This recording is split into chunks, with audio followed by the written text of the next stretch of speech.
Hola, comment tu vas? J'espère que tu vas muy bien. Si tu ne me connais pas, enchantée, moi je m'appelle Lina Kézard, je suis photographe de mode, de beauté en région parisienne. Et sur cette chaîne YouTube, on parle de la photo, de la retouche, on fait des petits backstage, des petits tutos, des petites astuces, plein de petits trucs très sympas. Donc si c'est quelque chose qui t'intéresse, n'hésite surtout pas à t'abonner, à interagir avec les vidéos, c'est-à-dire à mettre des commentaires, à mettre des j'aime, parce que ça aide beaucoup les youtubeurs, donc je te le dis si tu le savais pas. Et sur ce, on va voir de quoi on va parler aujourd'hui. Alors aujourd'hui, on va parler de presets, donc j'avais déjà fait une vidéo sur les presets Lightroom pour expliquer un petit peu en détail pourquoi on en utilise, pourquoi c'est cool, qu'est-ce qu'on fait avec, etc.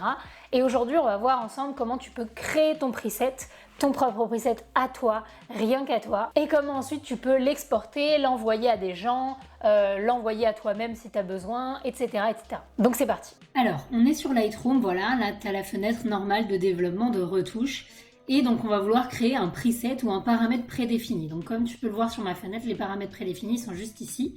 Et en fait, les paramètres prédéfinis, c'est juste des réglages que tu as enregistrés et que tu vas pouvoir réappliquer sur tes photos. Donc là, par exemple, c'est des presets que j'ai créés. Et tu vois que quand tu scrolles un peu dessus, tu vois un aperçu ici à gauche de ce que ça va donner. Et tu n'as qu'à cliquer dessus pour que les réglages s'appliquent à ta photo. Et ensuite, tu peux évidemment revenir sur ces réglages et les retoucher pour les adapter à ta photo. Donc maintenant, imaginons que tu veux créer un preset. Là, tu vas faire tes réglages sur ta photo comme si tu retouchais une image comme d'habitude. Donc là, par exemple, je vais venir retoucher un petit peu cette image-là.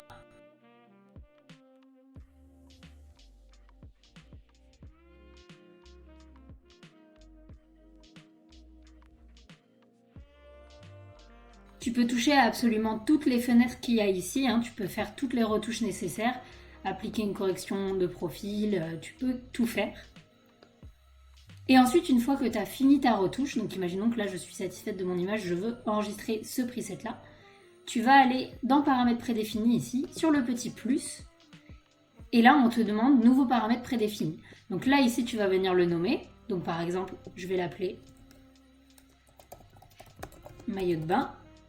Donc si par exemple tu veux appliquer que ce qui est chromie de base mais que tu veux pas appliquer la correction de l'objectif, que tu veux pas appliquer la netteté, que tu veux pas appliquer le recadrage, etc. c'est ici que tu vas venir décocher et cocher. Sinon tu fais juste tout sélectionner et ça va venir absolument tout cocher. Et là moi par exemple je veux tout sélectionner parce que je veux que toute cette retouche soit enregistrée. Donc c'est ici que ça se passe. Et ensuite ici dans le dossier, si par défaut tu le mets dans paramètres prédéfinis de l'utilisateur, quand je fais créer, ça va se mettre à cet endroit-là, dans cette fenêtre. Et là, tu vois que tu as ton preset qui est créé. Par contre, si je voulais le créer en dossier ici, ce serait très simple, j'aurais qu'à faire la même chose, donc maillot de bain.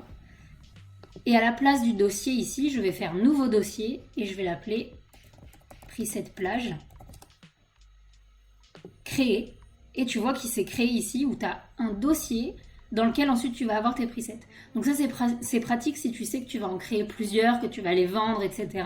Parce que comme ça tu as directement ton dossier, ton pack de presets dans lesquels tous seront enregistrés au même endroit. Imaginons maintenant que tu veux appliquer ce preset sur une autre image et qu'il faille un petit peu le réajuster. Tu vas venir tout simplement donc importer ta nouvelle photo. Mince, il faut être dans le mode bibliothèque pour importer.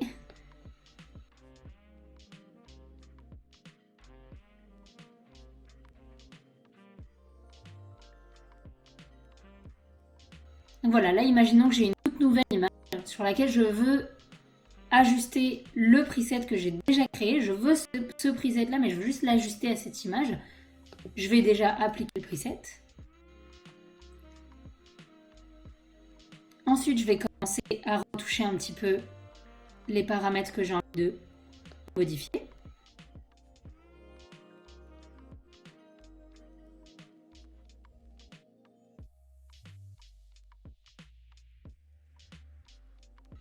Voilà, imaginons que j'ai fait que ça, je vais aller changer un petit peu un virage partiel aussi.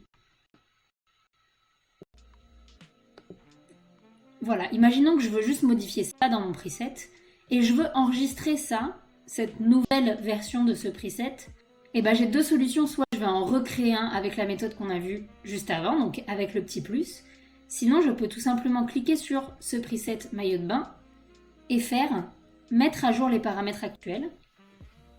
Je coche ce que j'ai envie de cocher et je fais mettre à jour. Si en revanche tu veux pas que les modifications s'enregistrent sur ce Si en revanche tu veux pas que les modifications s'enregistrent sur le même preset, mais que tu veux un deuxième preset, et bah dans ce cas-là, tu fais la méthode de tout à l'heure, tu vas juste venir l'appeler maillot de bain 2 et tu l'enregistres. Et là, tu auras les deux. Maintenant, imaginons que tu veux par exemple commercialiser tes presets, alors que tu veux te les envoyer pour les installer sur un autre ordinateur ou les envoyer à un ami, etc. Pour avoir le fichier du preset, il faut que tu fasses clic droit et tu vas faire afficher dans l'explorateur. Et là, on va te montrer le dossier dans lequel il est et ça va être les points LR template qui sont tout là. Donc ça peut être aussi des points XMP, ça dépend. Mais ces points-là, c'est la retouche et le preset que tu peux ensuite partager, copier-coller, ce que tu veux. Et maintenant, du coup, si tu as téléchargé un preset, si tu as envoyé le preset que tu avais déjà créé sur un autre ordinateur, etc., pour l'installer, tu vas tout simplement choisir le dossier dans lequel tu veux l'installer. Et ensuite, tu vas faire clic droit, importer, et tu vas venir le chercher dans ton ordi. Donc moi, par exemple, dans les téléchargements. Et Lightroom va se charger lui-même de chercher les LR templates ou les fichiers qui sont des presets. Et tu n'as qu'à faire importer et il sera directement dedans. Et voilà, et après tu peux directement l'appliquer comme tu veux. Voilà, merci d'avoir regardé la vidéo. Sache que je prépare de gros projets pour la rentrée. Donc si tu veux en savoir un petit peu plus au fur et à mesure, abonne-toi à mon Instagram parce que je poste souvent des stories où tu auras peut-être des updates sur ces projets. C'est notamment des projets avec des grosses marques de la photo, mais je n'en dis pas plus. Comme d'habitude, continue à être super, à faire de la photo. Je crois en toi et en ton talent et je te fais des bisous. Ciao!